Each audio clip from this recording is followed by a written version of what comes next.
सभी प्रतिभागी छात्र जो विभिन्न प्रतियोगी परीक्षाओं की तैयारी कर रहे हैं, जैसे शिक्षक भर्ती परीक्षा, पुलिस भर्ती परीक्षा, एमपीपीएससी, व्यापम परीक्षा, सीजीपीएससी, पटवारी भर्ती इत्यादि, उन प्रतिभागी छात्रों का हमारे YouTube चैनल ओपी मैथ में स्वागत है। आज हम लोग सामान्य अध्ययन का राज्य व्यवस्था संविधान का practice work book, practice work सरल क्रमांक 9 का अध्ययन करेंगे। जो छात्र अभी नए हैं, जो अभी तक सब्सक्राइब नहीं किए हैं, वे लोग सब्सक्राइब कर बेल आइकन को ऑल वाले ऑप्शन पर क्लिक कर दें, जिससे कि अगली वीडियो आपको आसानी से मिल सके। अब हम लोग लैपटॉप के डेस्कटॉप पर चलते हैं।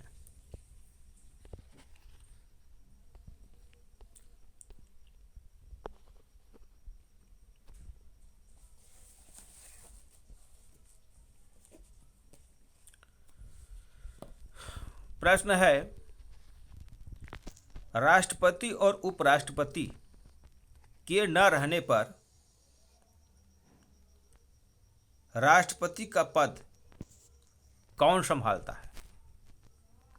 ऑप्शन है प्रधानमंत्री, ऑप्शन बी है सर्वोच्च न्यायालय के सबसे वरिष्ठ न्यायाधीश, ऑप्शन सी है सर्वोच्च न्यायालय का मुख्य न्यायाधीश, ऑप्शन डी है लोकसभा का स्पीकर।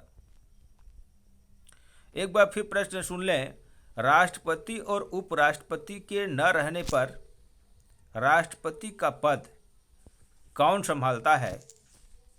तो इसका उत्तर होगा option number C, option number C, सर्वोच्च न्यायालय का मुख्य न्यायाधीश। अगला प्रश्न है, भारतीय संविधान में छुआछूत के निषेध की व्यवस्था की गई है। ऑप्शन नंबर ए दिया है अनुच्छेद 14 के अनुसार, ऑप्शन नंबर बी दिया है अनुच्छेद 15 के अनुसार, ऑप्शन नंबर सी दिया है अनुच्छेद 13 के अनुसार, ऑप्शन नंबर डी दिया है अनुच्छेद 17 के अनुसार। एक बार फिर प्रश्न सुन लें, भारतीय संविधान में छुआछूत के निषेध की व्यवस्था की गई है। तो इसका उत्तर होगा ऑप्शन नंबर डी, अनुच्छेद 17 के अनुसार। अगला प्रश्न है, भारतीय संविधान नागरिकों को धार्मिक स्वतंत्रता प्रदान करता है, किंतु इसके अंदर किस अधिकार की व्यवस्था नहीं है? इसमें ऑप्शन नंबर ए दिया है सशस्त्र धार्मिक संगठनों की, ऑप्शन नंबर बी दिया है धार्मिक आधार एवं प्रचार की स्वतंत्रता, ऑप्शन नंबर सी दिया है धार्मिक मामलों के प्रबंध की स्वतंत्रता, ऑप्शन नंबर डी दिया है अल्पसंख्यकों द्वारा अपनी नैतिक संस्थाएं खोलने के अधिकार की व्यवस्था। एक बार फिर प्रश्न सुन लें, भारतीय संविधान नागरिकों को धार्मिक स्वतंत्रता प्रदान करता है, किंतु इसके अंदर किस अधिकार की व्यवस्था नहीं है? इसका उत्तर होगा ऑप्शन नंबर ए, सशस्त्र धार्मिक संगठनों की। अगला प्रश्न है, भारतीय संविधान में न्यायिक पुनर्विलोकन की व्यवस्था है। अन्यायिक पुनर्विलोकन का अर्थ है, इसमें ऑप्शन नंबर ए दिया है न्यायालयों द्वारा अपने ही निर्णयों पर पुनर्विचार करना। ऑप्शन नंबर बी दिया है निम्न न्यायालयों के निर्णयों पर उच्च न्यायालय द्वारा विचार करना। ऑप्शन नंबर सी दिया है सर्वोच्च न्यायालय द्वारा उच्च न्यायालयों के निर्णयों पर निर्णायक विचार करना। ऑप्शन नंबर डी दिया है न्यायालय द्वारा कार्यपालिका तथा व्यवस्थापिका के कार्यों की वैधानिकता की जांच करना। एक बार फिर प्रश्न सुन ले। भारतीय संविधान में न्यायिक पुनर्विलोकन की व्यवस्था है। न्यायिक पुनर्विलोकन का अर्थ है, तो इसका उत्तर होगा ऑप्शन नंबर डी न्यायालय द्वारा कार्यपालिका के कार्यों की वैधानिकता की जांच करना। अगला प्रश्न है राष्ट्रपति सर्वोच्च न्यायालय से कानून संबंधी विषयों पर परामर्श ले सकता है, यह व्यवस्था किस अनुच्छेद में है? ऑप्शन नंबर ए दिया है अनुच्छेद 143। ऑप्शन नंबर बी दिया है अनुच्छेद 153। ऑप्शन नंबर सी दिया है अनुच्छेद 141। ऑप्शन नंबर डी दिया है अनुच्छेद 126। तो एक बार फिर प्रश्न सुन लें। राष्ट्रपति सर्वोच्च न्यायालय से कानून संबंधी विषयों पर परामर्श ले सकता है, यह व्यवस्था किस अनुच्छेद में है? तो इसका उत्तर होगा ऑप्शन नंबर ए अनुच्छेद 143। अगला प्रश्न है सुप्रीम कोर्ट में मुख्य न्यायाधीश के अतिरिक्त न्यायाधीशों की संख्या होती है। तो ऑप्शन नंबर ए दिया है 11। ऑप्शन नंबर बी दिया है 14। ऑप्शन नंबर सी दिया है 25। ऑप्शन नंबर डी दिया है 33। एक बार फिर प्रश्न सुन लें। सुप्रीम कोर्ट में मुख्य न्यायाधीश के अतिरिक्त न्यायाधीशों की संख्या होती है, तो इसका उत्तर होगा ऑप्शन नंबर डी 33। अगला प्रश्न है निम्नलिखित में से किस स्थिति में लोकसभा व राज्यसभा का संयुक्त अधिवेशन बुलाया जा सकता है?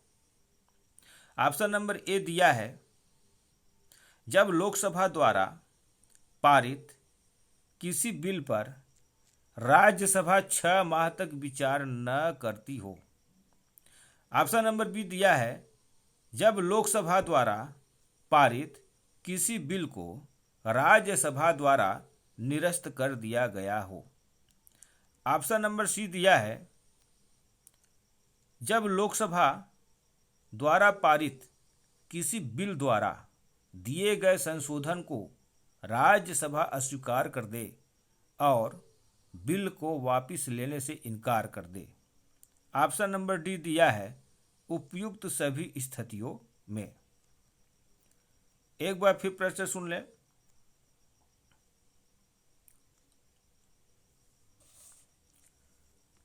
निम्नलिखित में से किस स्थिति में लोकसभा व राज्यसभा का संयुक्त अधिवेशन बुलाया जा सकता है?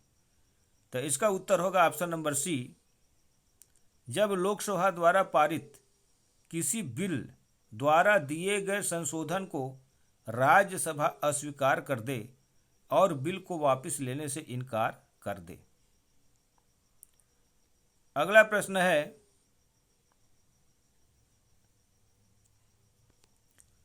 निम्नलिखित में किस कारण से लोकसभा राज्यसभा से उच्च स्थिति रखती है? तो ऑप्शन नंबर ए दिया है लोकसभा प्रत्यक्ष निर्वाचित होती है, इसलिए राज्यसभा से उच्च है। ऑप्शन नंबर बी दिया है मंत्रिमंडल सिर्फ लोकसभा के प्रति उत्तरदायी हैं। ऑप्शन नंबर सी दिया है बजट का नियंत्रण चूंकि लोकसभा के पास है इसलिए वह राज्यसभा से उच्च है। ऑप्शन नंबर डी दिया है उपयुक्त सभी कारणों से। तो एक बार फिर प्रश्न सुन लें। निम्नलिखित में किस कारण से लोकसभा राज्यसभा से उच्च स्थिति रखती है? इसमें सभी कारण विद्यमान हैं। ऑप्शन नंबर ए, लोकसभा प्रत्यक्ष निर्वाचित होती है इसलिए राज्यसभा से उच्च है, ये भी सही है। ऑप्शन नंबर बी, मंत्रिमंडल सिर्फ लोकसभा के प्रति उत्तरदायी है, यह भी सही है। ऑप्शन नंबर सी, बजट का नियंत्रण चूंकि लोकसभा के पास है इसलिए वह राज्यसभा से उच्च है, यह भी सही है। इसलिए उपयुक्त सभी कारणों से इसमें हम उत्तर लगाएंगे ऑप्शन नंबर डी, उपयुक्त सभी कारणों से। अगला प्रश्न है,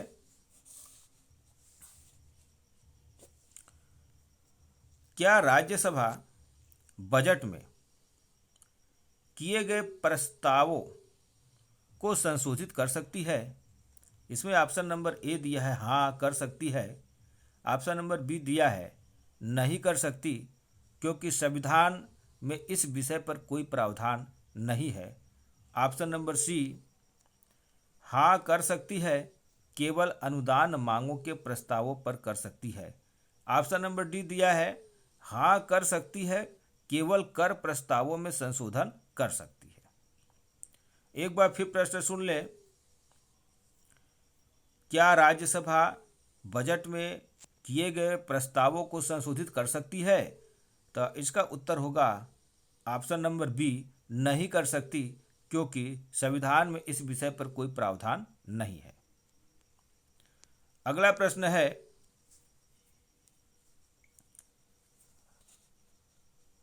राज्यसभा का सदस्य बनने के लिए निम्नलिखित में से कौन सी योग्यता आवश्यक है?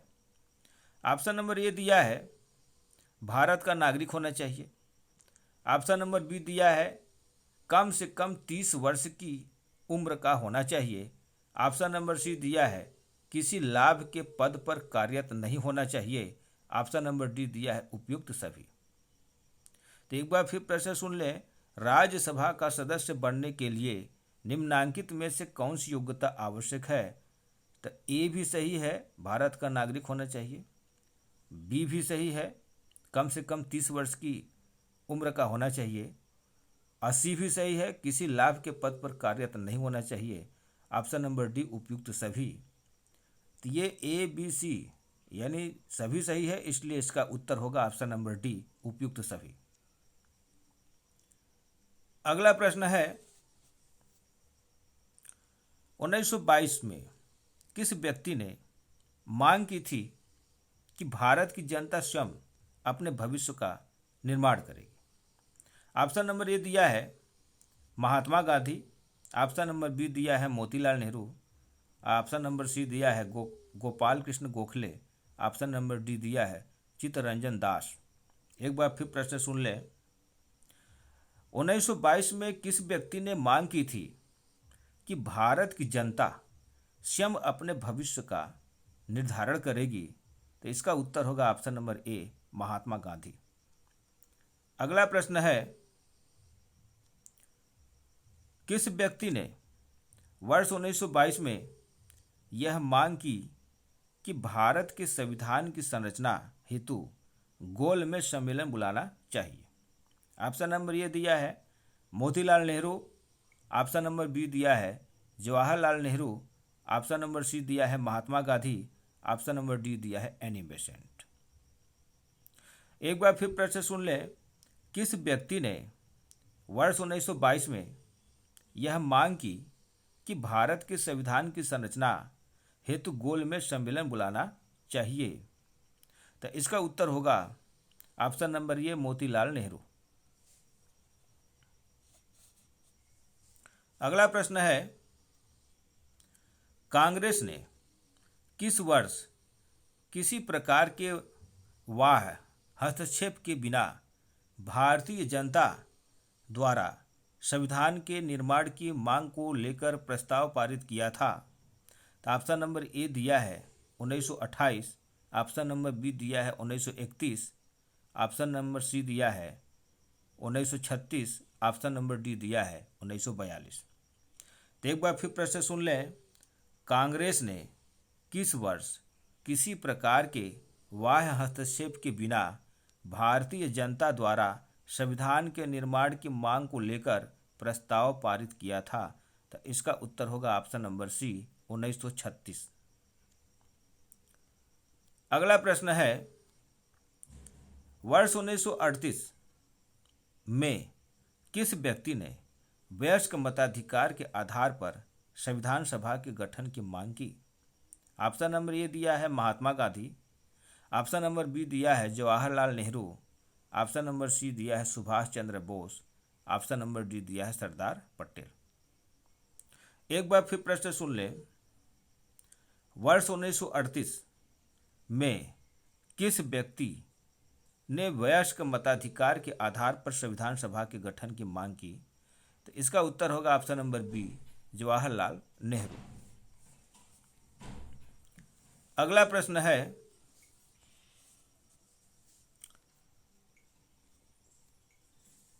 वर्ष 1942 में किस योजना के तहत यह स्वीकार किया गया कि भारत में एक निर्वाचित संविधान सभा का गठन होगा जो युद्धोपरांत संविधान का निर्माण करेगी? ऑप्शन नंबर ए दिया है कैबिनेट मिशन योजना, ऑप्शन नंबर बी दिया है वेबेल योजना, ऑप्शन नंबर सी दिया है क्रिप्स योजना, ऑप्शन नंबर डी दिया है माउंटबेटन योजना। एक बार फिर प्रश्न सुन लें। वर्ष 1942 में किस योजना के तहत यह स्वीकार किया गया कि भारत में एक निर्वाचित संविधान सभा का गठन होगा जो युद्धोपरांत संविधान का निर्माण करेगी? तो इसका उत्तर होगा ऑप्शन नंबर सी क्रिप्स योजना। अगला प्रश्न है, निम्न में से किसकी सिफारिश पर संविधान सभा का गठन किया गया? ऑप्शन नंबर ए दिया है क्रिप्स योजना, ऑप्शन नंबर बी दिया है कैबिनेट मिशन योजना, ऑप्शन नंबर सी दिया है वेबेल योजना, ऑप्शन नंबर डी दिया है माउंटबेटन योजना। एक बार फिर प्रश्न सुन लें। निम्न में किसकी सिफारिश पर संविधान सभा का गठन किया गया? तो ऑप्शन नंबर बी होगा उत्तर इसका बी कैबिनेट मिशन योजना। अगला प्रश्न है,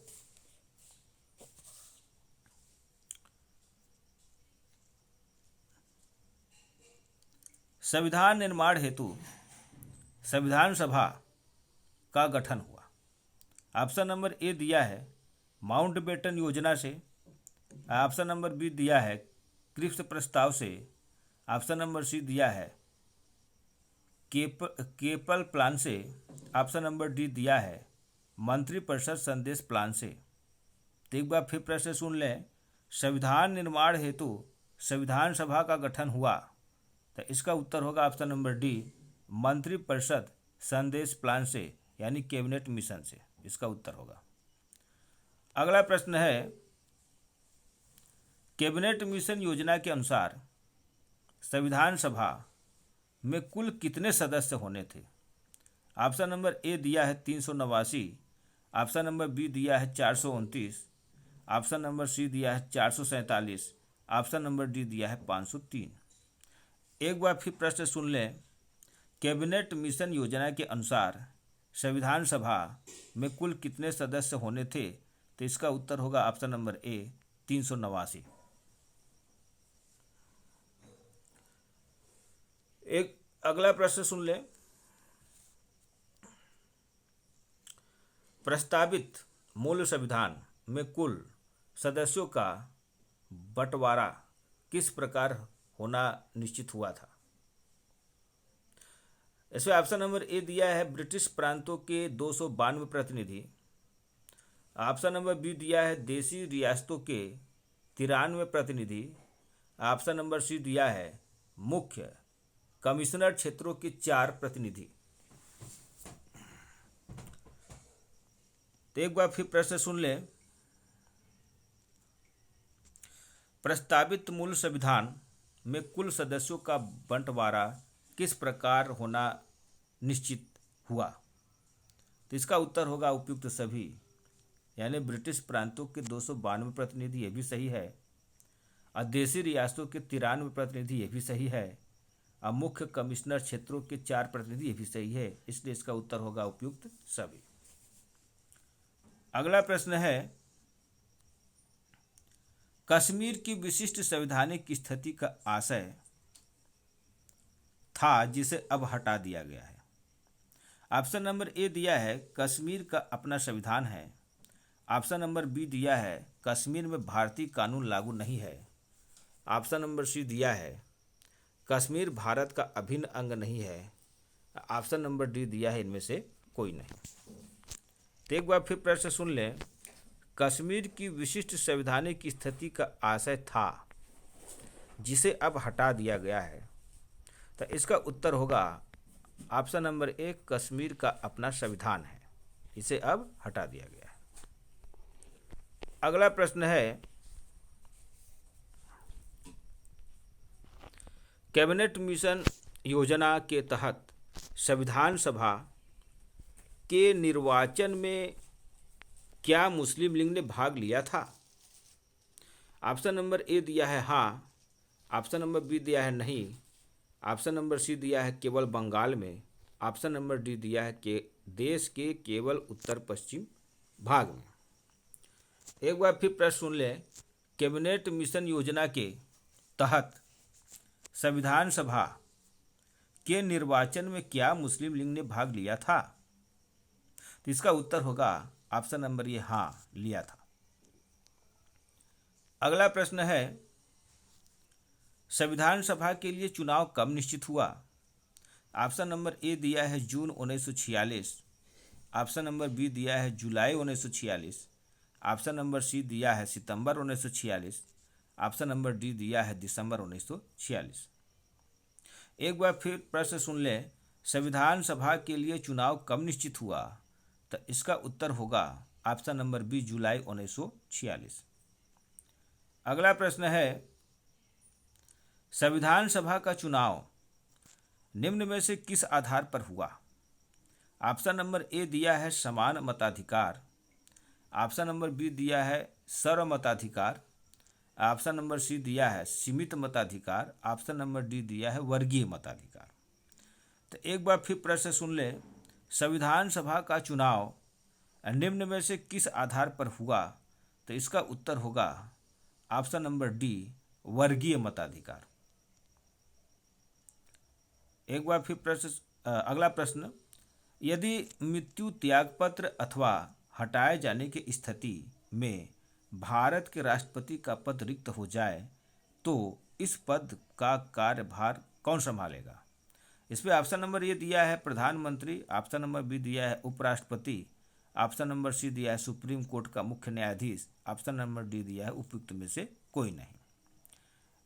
एक बार फिर प्रश्न सुन लें, यदि मृत्यु, त्यागपत्र अथवा हटाए जाने की स्थिति में भारत के राष्ट्रपति का पद रिक्त हो जाए तो इस पद का कार्यभार कौन संभालेगा? तो इसका उत्तर होगा ऑप्शन नंबर बी, उपराष्ट्रपति। अगला प्रश्न है,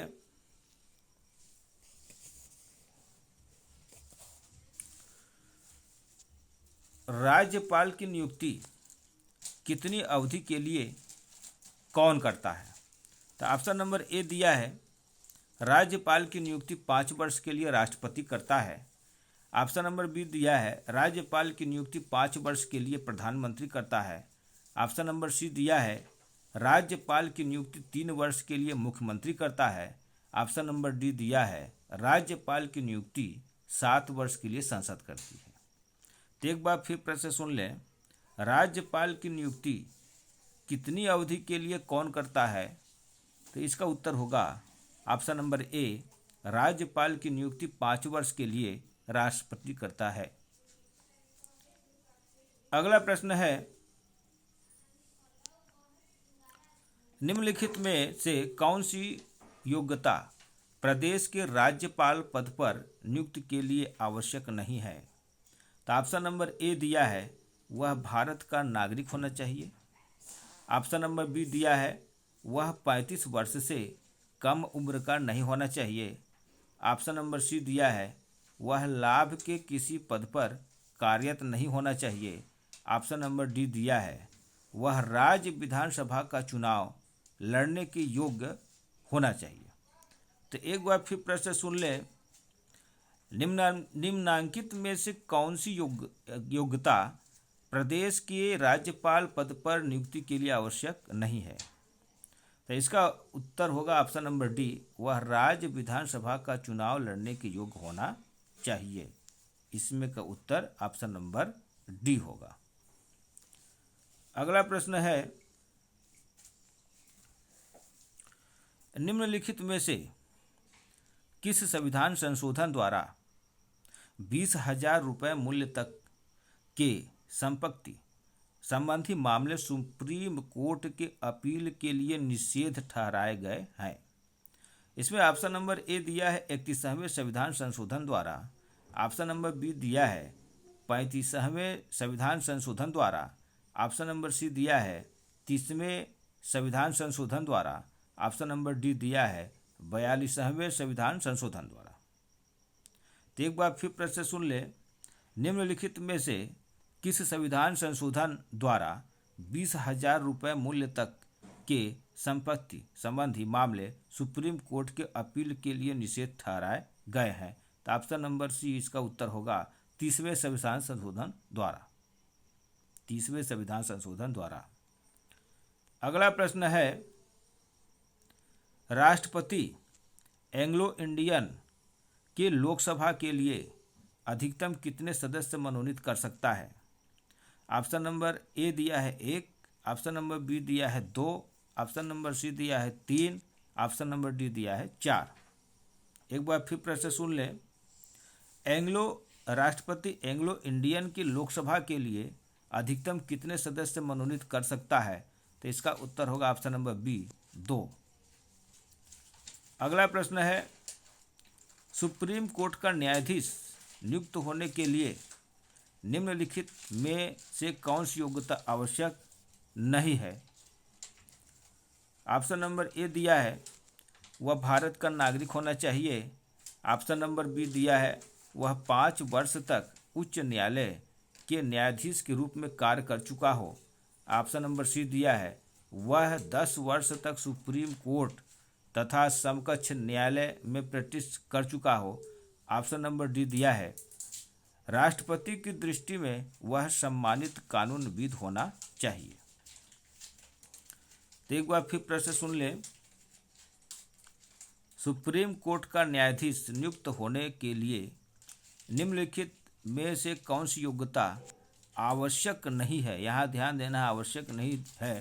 तो इसका आवश्यक नहीं है, इसका उत्तर होगा ऑप्शन नंबर बी, वह 5 वर्ष तक उच्च न्यायालय के न्यायाधीशों के रूप में कार्य कर चुका हो। अगला प्रश्न है, भारत के मुख्य न्यायाधीश का वेतन होता है? ऑप्शन नंबर ए दिया है 9 लाख रुपए, ऑप्शन नंबर बी दिया है 3,30,000 रुपये प्रति माह, ऑप्शन नंबर सी दिया है 5 लाख रुपए, ऑप्शन नंबर डी दिया है 2,80,000 रुपये प्रति माह। तो एक बार फिर प्रश्न सुन ले, भारत के मुख्य न्यायाधीश का वेतन होता है? तो इसका उत्तर होगा ऑप्शन नंबर डी 2,80,000 प्रति माह। अगला प्रश्न सुन ले, सर्वोच्च न्यायालय के मुख्य न्यायाधीश के अतिरिक्त अन्य न्यायाधीशों की नियुक्ति के लिए सर्वोच्च न्यायालय के मुख्य न्यायाधीश से परामर्श करना सदैव। ऑप्शन नंबर ए दिया है अनावश्यक है, ऑप्शन नंबर बी दिया है आवश्यक है, ऑप्शन नंबर सी दिया है राष्ट्रपति की इच्छा पर निर्भर है, ऑप्शन नंबर डी दिया है राष्ट्रपति प्रधानमंत्री से परामर्श करके वरिष्ठ न्यायाधीशों से परामर्श करता है। तो एक बार फिर प्रश्न सुन लें, सर्वोच्च न्यायालय के मुख्य न्यायाधीश के अतिरिक्त अन्य न्यायाधीशों की नियुक्ति के लिए सर्वोच्च न्यायालय के मुख्य न्यायाधीश से परामर्श करना सदैव। तो इसका उत्तर होगा ऑप्शन नंबर बी आवश्यक है, इसलिए इसका उत्तर क्या होगा? ऑप्शन नंबर बी आवश्यक है। अगला प्रश्न है, 44वें संविधान संशोधन द्वारा निम्नांकित में से कौन सा प्रावधान किया गया है? ऑप्शन नंबर ए दिया है संपत्ति के अधिकार को मूल अधिकारों में से हटा दिया गया है और कानून के अंतर्गत उसे समान अधिकार बना दिया गया है। ऑप्शन नंबर बी दिया है राष्ट्रपति और उपराष्ट्रपति के चुनाव से संबंधित विवाद सिर्फ सुप्रीम कोर्ट द्वारा हल किए जाएंगे। ऑप्शन नंबर सी दिया है शिक्षा व वन को पुनः राज्य सूची में शामिल किया गया है। ऑप्शन नंबर डी दिया है उपयुक्त में से सभी प्रावधान किए गए हैं। तो एक बार फिर प्रश्न सुन ले। 44वें संविधान संशोधन द्वारा निम्नांकित में से कौन सा प्रावधान किया गया है? तो इसका उत्तर होगा ऑप्शन नंबर ए संपत्ति के अधिकार को मूल अधिकारों में से हटा दिया गया है और कानून के अंतर्गत उसे सामान्य अधिकार बना दिया गया है। अगला प्रश्न है किस संविधान संशोधन द्वारा वयस्क मताधिकार की आयु 21 वर्ष से घटाकर 18 वर्ष कर दी गई है? ऑप्शन नंबर ए दिया है 60वें, ऑप्शन नंबर बी दिया है 62वें, ऑप्शन नंबर सी दिया है 61वें, ऑप्शन नंबर डी दिया है 63वें। तो एक बार फिर प्रश्न सुन ले किस संविधान संशोधन द्वारा वयस्क मतदान की आयु 21 वर्ष से घटाकर 18 वर्ष कर दी गई? तो इसका उत्तर होगा ऑप्शन नंबर सी 61वें संविधान संशोधन द्वारा। अगला प्रश्न है सर्वोच्च न्यायालय ने किस मुकदमे में यह स्थिर किया कि संसद को मूल अधिकारों में कमी करने का अधिकार नहीं है? ऑप्शन नंबर ए दिया है Minerva Mills case, option number B दिया है Golaknath case, option number C दिया है Kesavananda Bharati case, option number D दिया है ए.के. गोपालन बनाम स्टेट ऑफ मद्रास। एक बार फिर प्रश्न सुन लें। सर्वोच्च न्यायालय ने किस मुकदमे में यह स्थिर किया कि संसद को मूल अधिकारों में कमी करने का अधिकार नहीं है? तो इसका उत्तर होगा option number B Golaknath case. तो इसका उत्तर होगा गोलकनाथ केस। अगला प्रश्न है 2019 में कौन सी लोकसभा के लिए चुनाव संपन्न हुए? ऑप्शन नंबर ए दिया है 10वीं, ऑप्शन नंबर बी दिया है 17वीं, ऑप्शन नंबर सी दिया है 11वीं, ऑप्शन नंबर डी दिया है किसी के लिए नहीं। एक बार फिर ऐसे सुन ले 2019 में कौन सी लोकसभा के लिए चुनाव संपन्न हुए? इसका उत्तर होगा ऑप्शन नंबर बी 17वीं। अगला प्रश्न है अनुच्छेद 263 के अनुसार राष्ट्रपति अंतर्राज्यीय परिषद की स्थापना कर सकता है, इसके कार्य होंगे। ऑप्शन नंबर ए दिया है राज्यों के आपसी झगड़ों की जांच और उन पर परामर्श देना। ऑप्शन नंबर बी दिया है संघ व राज्यों में आपसी हित के मामलों पर विचार करना। ऑप्शन नंबर सी दिया है अंतर्राज्यीय विषयों में कार्यों का समन्वय करना। ऑप्शन नंबर डी दिया है उपयुक्त सभी। तो एक बार फिर प्रश्न सुन ले। अनुच्छेद 263 के अनुसार राष्ट्रपति अंतर्राज्यीय परिषद की स्थापना कर सकता है, इसके कार्य होंगे। ऑप्शन नंबर ए दिया, ऑप्शन नंबर ए भी सही है, बी भी सही है, सी भी, उपयुक्त सभी सही है। यानी राज्यों के आपसी झगड़ों की जांच और उन पर परामर्श देना ये भी सही है। ऑप्शन नंबर बी संघ व राज्यों में आपसी हित के मामलों पर विचार करना ये भी सही है। ऑप्शन नंबर सी अंतर्राज्यीय विषयों में कार्यों का समन्वय करना ये भी सही है। इसलिए उपयुक्त सभी सही हैं। अगला प्रश्न है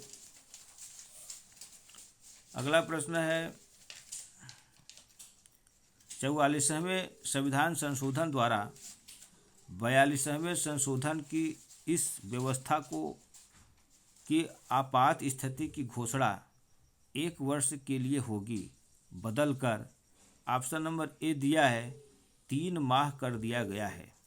ऑप्शन नंबर बी दिया है 6 सप्ताह कर दिया गया है। ऑप्शन नंबर सी दिया है 6 माह कर दिया गया है। ऑप्शन नंबर डी दिया है 1 माह कर दिया गया है। तो एक बार फिर प्रश्न सुन लें। 44वें संविधान संशोधन द्वारा 42वें संशोधन की इस व्यवस्था को कि आपात स्थिति की घोषणा 1 वर्ष के लिए होगी बदल कर, तो इसका उत्तर होगा ऑप्शन नंबर सी, 6 माह कर दिया गया है। आज हम लोग यहीं तक वस्तुनिष्ठ प्रश्न का हल करेंगे। यदि पसंद आया हो तो लाइक का बटन अवश्य दबाएं। आज का टॉपिक यहीं तक। धन्यवाद।